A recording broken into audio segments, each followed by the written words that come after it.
Daşary ýurtlardan Türkmenistana dolanyp Aşgabat şäheriniň halkara howa mendirinden sebitleri syýahat edýän ýolagçylar uçur biletleriniň döwlet bahalarynyň üstüne para sorulýanyny aýdýarlar. Azatlyk radiosynyň habarçysy aeroportdaky çeşmelerine salgylanyp paýtawatdan sebitleri dolanýan raýatlaryň bilet kynçylyklary barada habar berýär. Aşgabat şäherine baryp düşenden soňra aeroportdaky kassalarda welaýatlary uçur biletleri tapdyrmaýar.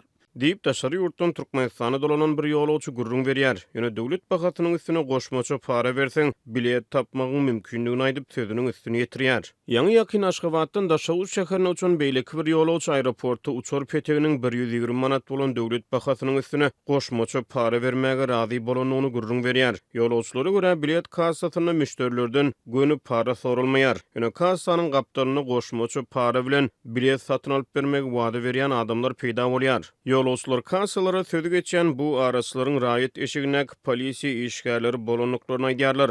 Polisiýa işgäri 500 manat pulum alyp plançy belgili kassanyň öňüne baraý dedi. Men onuň aýdan kassasynyň öňüne baryp nowata garaşdym. Nowatum ýetdi welin kassiri jaňelli. Ol meniň pasportumy alyp nowatdaky uçur gatnawyny bilet satdy. Kassa 120 manat töledim. Uçara minip daha şowda gaýtdym.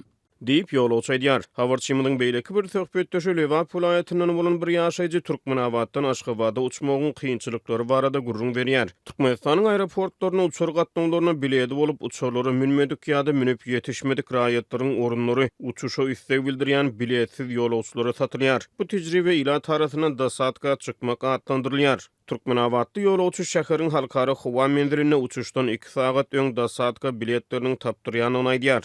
Dasatka biletleriniň bahasy 600 manat. Ýörüýte polisiýa işgäri satyn alyp berýär. Diýip ýolagçy aýdýar.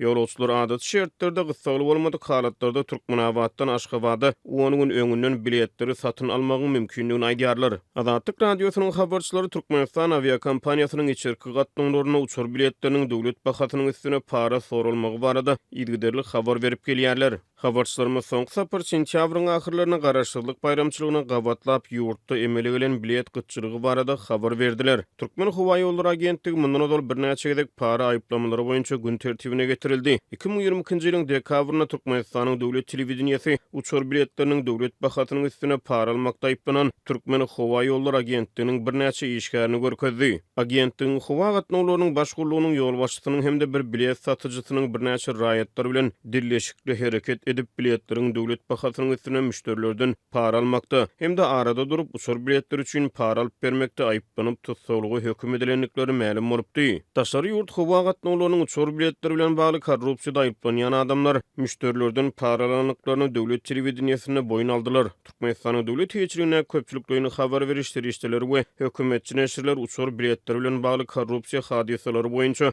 diňe döwlet telewizionýasyna prokuratura barlaklarynyň netijeleri hökümet maslahatlaryna aýan edilenine habar berýärler. Azatlyk radiosy içerki gatnawnlary boýunça öňe sürilýän korrupsiýa aýyplamalary boýunça Türkmenistan aviakompaniýasynyň tesbir alyp bilmedi.